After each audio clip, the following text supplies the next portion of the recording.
What is up? I feel like some of you need a little pep talk today. I've been having the same conversation over and over and over again the last few weeks, kind of like Groundhog Day. And I thought I'd come here and have a quick conversation with you about what it takes mentally to be an entrepreneur. There are ebbs and flows in business. There are good times and bad times. There are times where you've got to dig in and you have to have grit. And there are times when you question your self-worth and you question your ability to be able to create successful business. But I'm here to tell you what to do today, okay? So we need a little halftime huddle. We need a little halftime pep talk on this because over the last few weeks, I've had a lot of people in my inbox saying, Christina, my business is down. I don't know what to do. I don't know what I'm doing wrong.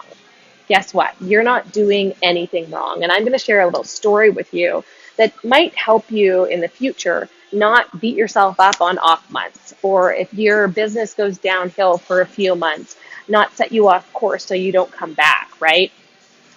True entrepreneurs have grit.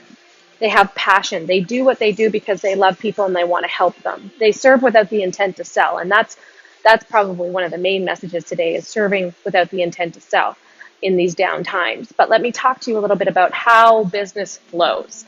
I was a salon owner for many, many years. I was in the salon industry for 11 years. And in that industry, there are high times and low times, right? And so I knew that every year there were really good times to make money, and that was usually June to September because there were tons of weddings, and I was sometimes on the weekends doing, 3 or 4 weddings a weekend plus my full-time job. And so we bring in over $10,000 a month in those months. Now, granted, I did have a team and I was paying out people and I was having help, and there was a lot of things that came with that $10,000 a month. But then things would start to peter off in October. Now, why is that? Some people would say, what happened? I'm really good at what I do. I can't believe business is down. Shouldn't it keep going up and up and up? Well, I'll tell you what happened. People went back to school, they spent their student loans, and they didn't have the money before Christmas, right? Or people started spending a little bit differently around Christmas. So we'd see a little lull in October, beginning of November, and then people would be back with a vengeance in December, right? December and January, because people wanted to look good for Christmas when they went home and they saw their family and their friends and all the people that they went to high school with, right?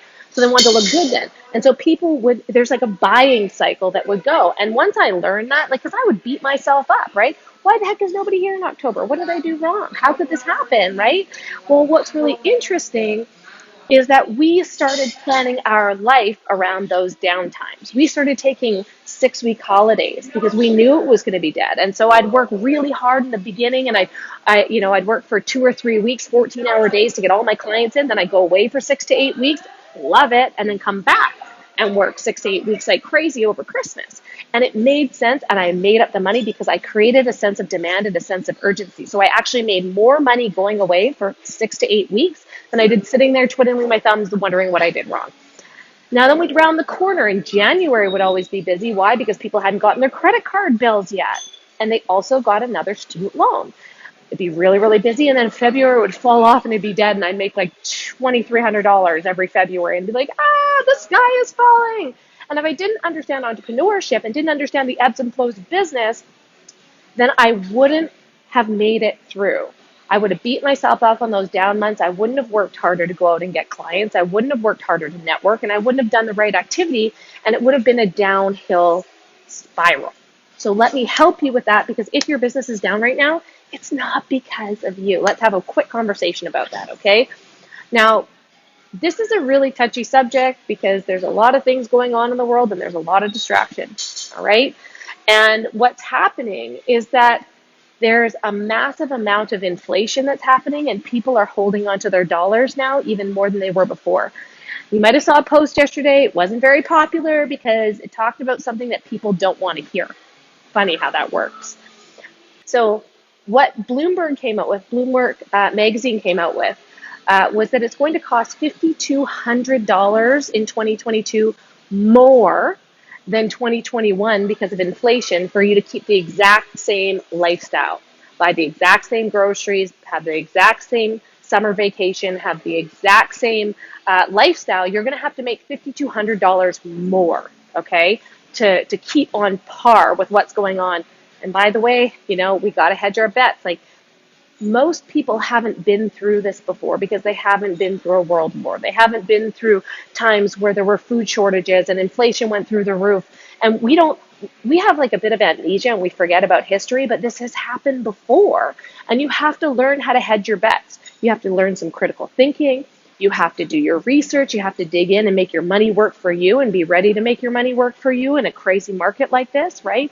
And so many people thought we were crazy selling our house right now at the top of the market. Well, the market's already started to turn because we saw the writing on the wall and we wanted cash in hand because when the market crashes and there's inflation, there's always sales. And by sales, I mean sales when you are investing because stock prices go down and you buy them when they're low. So there's a lot of reasons that the economy is troublesome for people right now. And so when it comes to business and customers and starting new businesses, and maybe even if you're somebody that is building a team and bringing new people in and training people on business, it can really challenging when you go through a time like this because you're doing everything that was the same that in 2020 tripled, quadrupled, 10x your business, right? But it's not having the same effect now. Why? Because you have to understand your audience, who's out there in the world. You have to understand their behavior and what they're doing. And right now people are hanging on to their dollars and they're scared and they don't know what's coming next. So they have to prepare for the worst, right? What if you could be the light, right? What if you could be the one having a different conversation? Because you have to understand the language too. You have to understand what people are talking about right now and what they're worried about and what their pain points are. What if you could speak a different language and bring them up with you? What if you could show them another way, right? You just have to know what the right conversation is to have. That's what needs to happen.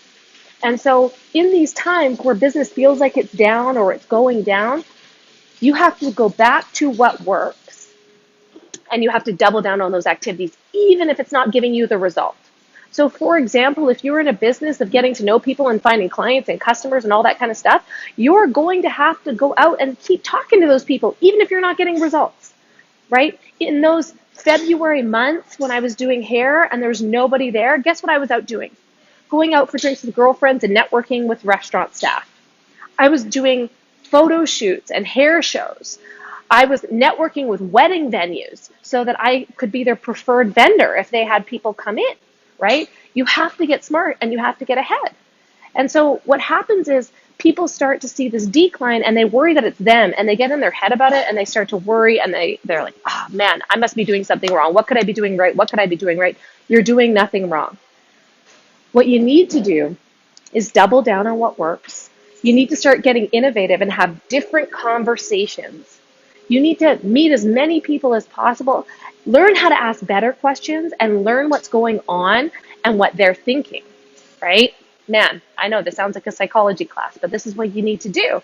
You need to ask better questions and have bigger conversations about world issues or day-to-day life and understand what people's pain points are before you can have a conversation with them about how you can help them. You have to listen first.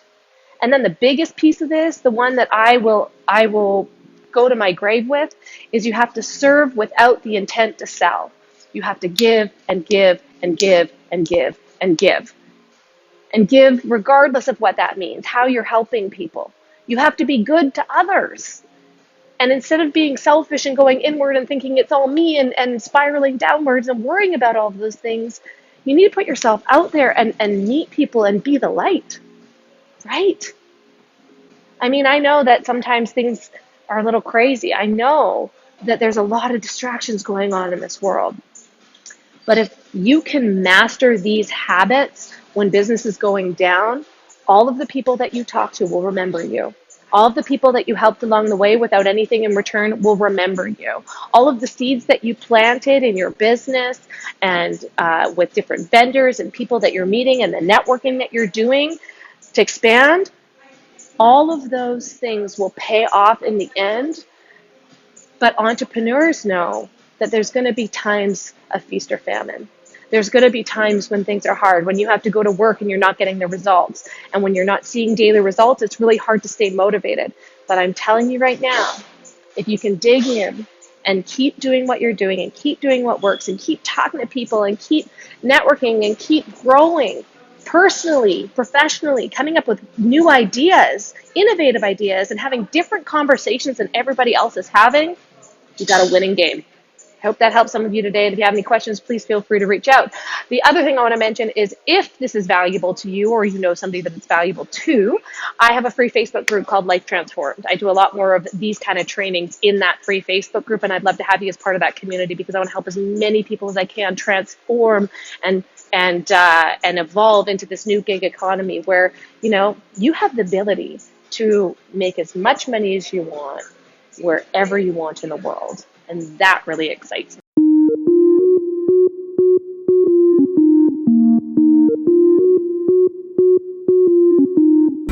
If you think this video can help a friend, make sure you share it.